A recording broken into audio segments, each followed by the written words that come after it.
push close. See there it is. And Where's down close? yeah. Oh yeah, there it is. So there we are. Is that alright? Am I in the right spot or over there or what? Will that do? That'll do. Now we started actually, ladies and gentlemen. Sorry about all this messing around about where to put ourselves, but we're not professionals, we're amateurs. And we won't be too long either, because this is a pre-record, I must confess, because I've got to go to Echuca, country Victoria, or rural Victoria, on Sunday, because they're having a kind of a spiritual gathering at the showgrounds on Sunday morning for young people. And they've asked this old bloke to come and maybe say a few words, or to show young people, don't let this happen to you. In other words, if they live better lives, they won't end up looking like me, I suppose. Something like that. That's a joke, by the way. So, that's what we're going to do Sunday. In the meantime, we want to talk about this transfiguration business. And it's in Matthew chapter 17, 1 to 9. It's the second Sunday of Lent in Catholic churches and other churches around the place too. But it's an interesting thing here, and I don't want to bang on all night about obscure references to things that... Look, see what happened. 6 days later, 3 of them saw Jesus at his glorious best. That's Jesus who took Peter and James and John and led them up a high mountain, and all of a sudden something happened. Now it says here that his face shone like the sun, and you know, some of you may have had this kind of experience in your lifetime, and all of a sudden something terribly ordinary becomes extraordinarily glorious experience. You know, when the ordinary becomes the extraordinary. Parents would have that, I presume, regularly, as well as the opposite, of course, but regularly. And everybody would like to have it, and I would think people who have less than we have here in affluent Australia may well have more experiences per day than we do in our Western affluent societies, because we've got so much. Even though we whinge about having so little, other people in other parts of the world have really and truly got to make ends meet, because that's all there are, the ends, the spics and the specks. And so you've got to try to get the comfort and joy from experiencing the gloriously ordinary. So that's what I want to get out of this episode, where it looks as though it's out of this world. Well, you've got these 3 blokes. In fact, I've got some notes here, which I made some time ago, but I thought that they read all right, actually. He's depicted as the second Moses, Jesus in this instance, and it says Moses, once upon a time, 2,000 years earlier, or 1,000 years, I think, 2,000 years earlier, alone met the God of the desert, who the Hebrews called Yahweh. He was shrouded in cloud. The voice came from the cloud. Moses heard the voice. And here we are in 2,000 years later on another hill called Tabor, with Jesus alone. The boys are with him, but they're not on this exact spot. They're off, I think, doing whatever they normal. Maybe they just got bored and slept.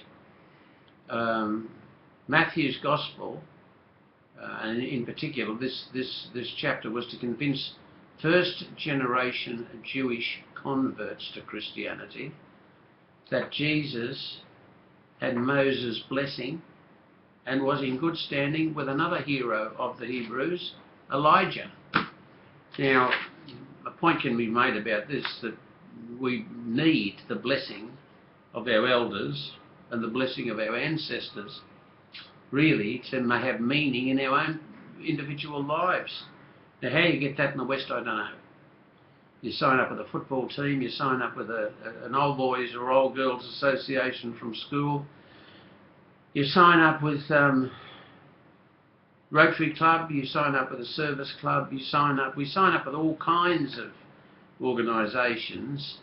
At least that was the experience over the last 100 years. Maybe that's not true now, because now you sign up with Facebook, Twitter.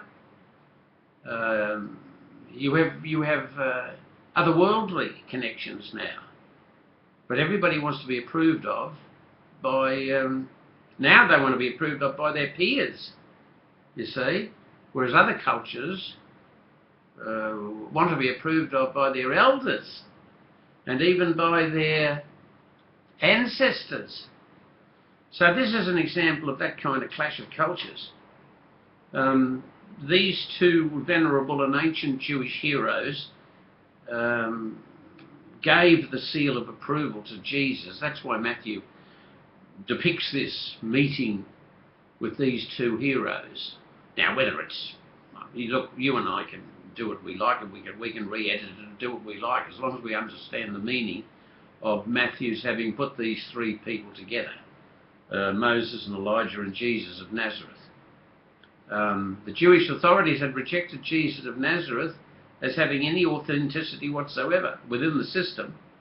So it was time for the selected cadre, Peter, James and John, to see through Jesus of Nazareth to somebody who was going to play an extraordinary part, not only in their lives, but in the lives of other people. Lots like us. Here we are this morning talking about him, and this is 2014.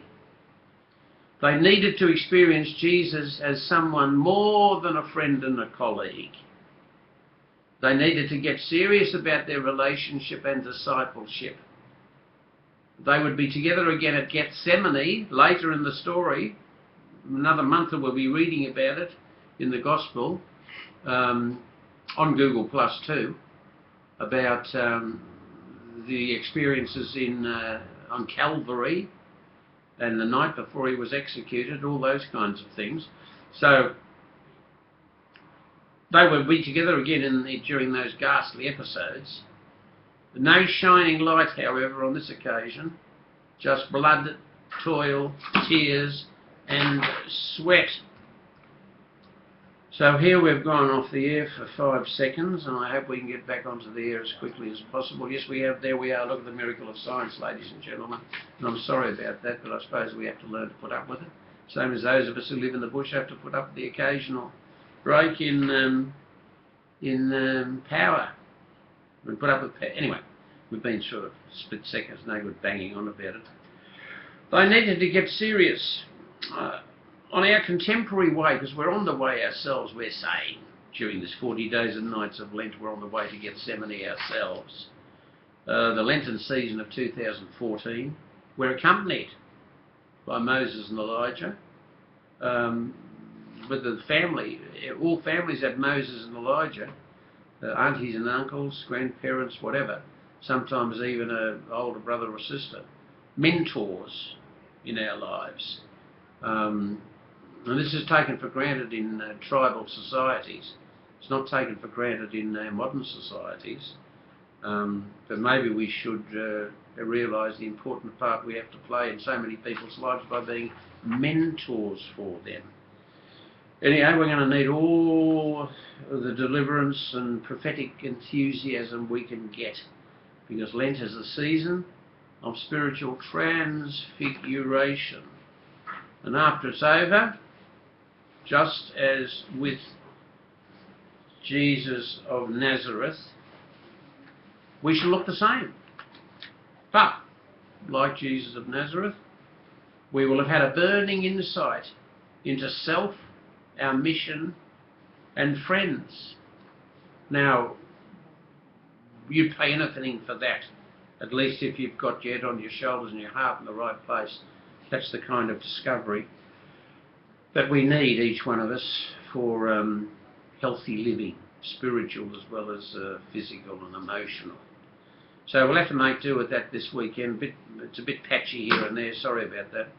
But we'll be back to ordinary transmission, I think, next Sunday, which will be the 3rd Sunday of Lent. So wish me luck in Echuca, and I wish you all the best for the coming 7 days of the 40 days and nights of spiritual Pilates.